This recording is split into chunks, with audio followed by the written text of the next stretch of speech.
कोल्हापूर शहरातील आयटी पार्कसाठी जागा, शाहू मिलचं पुनरुज्जीवन, रस्ते विकास यासह विविध योजना आणि प्रकल्पांची कामं युद्ध पातळीवर मार्गी लावली जातील.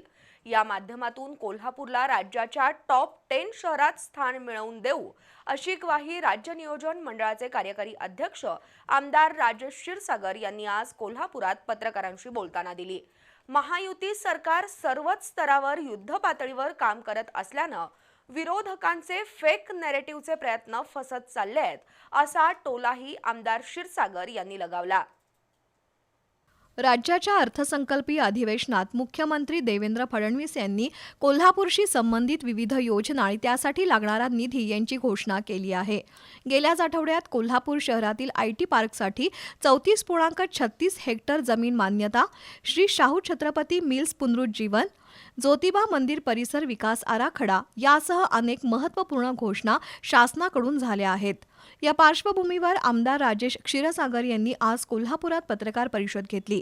यामध्ये नजीकच्या काळात शहरातील सर्वच रेंगाळलेले प्रश्न मार्गी लावले जातील, तसंच नवनवीन योजना आणल्या जातील असं सांगितलं. यातून राज्याच्या टॉप 10 शहराच्या यादीत कोल्हापूरचा समावेश होईल असा विश्वास त्यांनी व्यक्त केला. शहरातील आयटी पार्कमध्ये स्थानिक युवक तसंच कंपन्यांना प्रथम प्राधान्य मिळावं यासाठी शासनाकडे प्रयत्न केले जातील, तसंच त्याची अधिसूचनाही काढली जाईल असं क्षीरसागर यांनी सांगितलं.